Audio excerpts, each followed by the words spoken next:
What if I told you that pregnancy doesn't just grow a baby? It fundamentally rewires, reshapes, and rebuilds the woman carrying it.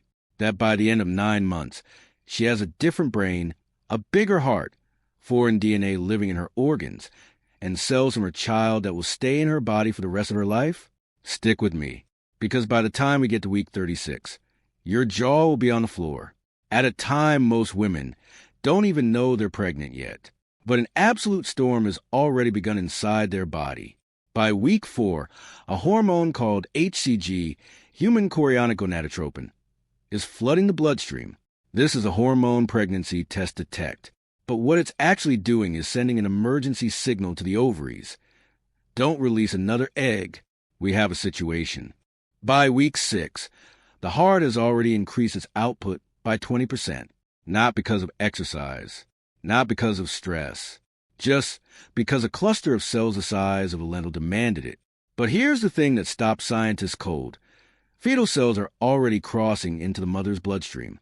Week 4 to 6, before she's even missed a period, her baby's DNA is circulating through her body. This is called microchimerism, and it is one of the most mind-bending biological phenomena ever discovered. Those cells, they don't leave, ever. But we'll come back to that.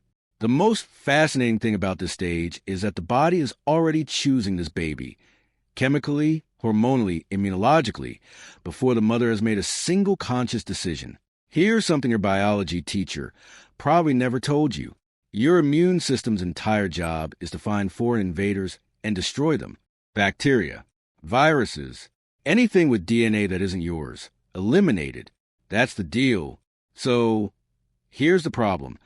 A baby is genetically half foreign. Half the baby's DNA comes from the father. By every rule the immune system operates under, it should be attacked, rejected. And yet it isn't. Around weeks 10 to 12, something extraordinary happens. The immune system doesn't just tolerate the baby. It actively reorganizes itself to protect it. It suppresses certain killer cells near the uterus while keeping the rest of the body's defenses intact. It is selective, precise, and deliberate. Scientists have been studying this for decades and still don't fully understand how it works so reliably. And simultaneously, at week 10, the placenta stages a corporate takeover. It literally seizes control of hormone production from the ovaries. It steps in and says, "I've got from here." That hormonal handoff is why most women feel their nausea ease after week 12. The most fascinating thing about this stage is that a woman's body develops an immune capability during pregnancy that doesn't exist at any other point in human life. She becomes, temporarily, a new kind of biological entity. By week 16, a hormone called relaxin has reached its peak concentration in the body, and its name tells you exactly what it does. It relaxes things, specifically ligaments and joints. Now you might think, okay, the pelvis loosens up, that makes sense for birth. But relaxin doesn't read the memo. It loosens everything. Knees, ankles, wrists, the small joints in the feet. This is why so many women permanently go up half a shoe size during pregnancy. The feet actually spread. That's not swelling. That's architecture. Then at week 20, something happens that sounds almost mythological. Many women feel their baby move for the first time. It's called quickening. That first movement triggers a wave of bonding hormones. Oxytocin surges, new neural pathways form. The mother's brain is literally building new structures around the idea of this child. Oh! And at week 20, the skin begins producing extra melanin, creating the linea nigra, that dark vertical line down the abdomen. It has no confirmed function. The body just draws a line, as if marking the transformation. The most fascinating thing about this stage, her body is rewriting itself from the molecular to the structural. She is physically becoming a different person. Around weeks 28 to 30, studies show that a pregnant woman's brain loses gray matter volume, brain cells, shrinking during pregnancy. Now, before you panic, this is not damage. This is optimization. Think of it like pruning a tree. You cut the branches that aren't serving the tree, so the ones that matter can grow stronger. The brain is selectively eliminating weaker neural connections and reinforcing the ones tied to social cognition, empathy, threat detection, and emotional attunement. Everything a new mother will need. She literally becomes sharper at reading people, more attuned to micro-expressions, tone of voice, subtle behavioral cues, because her brain has been surgically refined to detect the needs of a being who cannot speak. And these changes, they don't reverse after birth.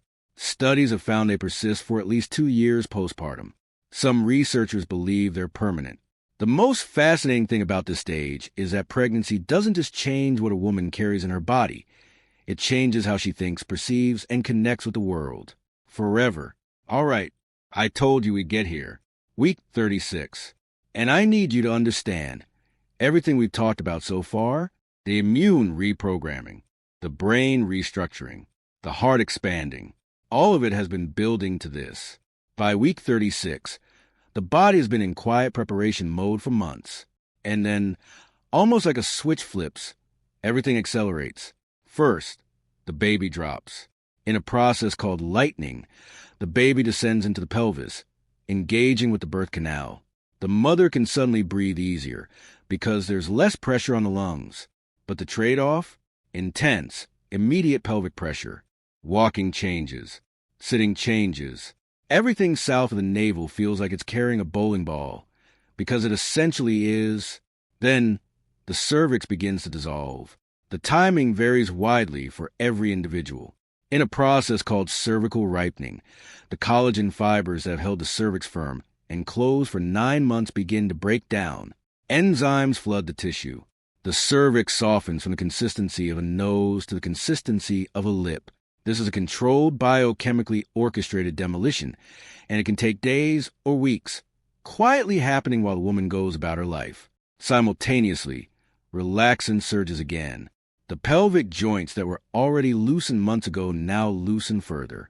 The sacrum, the base of the spine, can actually shift slightly backward to widen the birth canal. The skeleton is moving. To make room, Braxton Hicks contractions, which have been occurring for weeks, intensify and become more frequent, essentially rehearsing the uterine muscles for what's coming. And the breasts? Fully loaded. Colostrum, the first milk packed with antibodies and nutrients, has been produced and ready since around week 28. The body is not waiting for a signal. It is already preparing to feed the baby before birth has even happened. But here is the thing that makes week 36 truly extraordinary, the thing that separates it from every other week. By now, the mother's body has been running at the metabolic equivalent of a low-grade marathon for 9 months. Her blood volume is 50% higher than normal. Her heart is larger. Her lungs are displaced. Her brain is rewired. Her immune system has been rewritten. Her skeleton has shifted. And somehow, through all of that, she has remained functional, upright, thinking, working, loving. The most fascinating thing about week 36, it is proof that the female body was engineered with a margin of capability that most people never see, because it only reveals itself when it's asked to do something truly extraordinary. Week 36 doesn't just prepare for birth.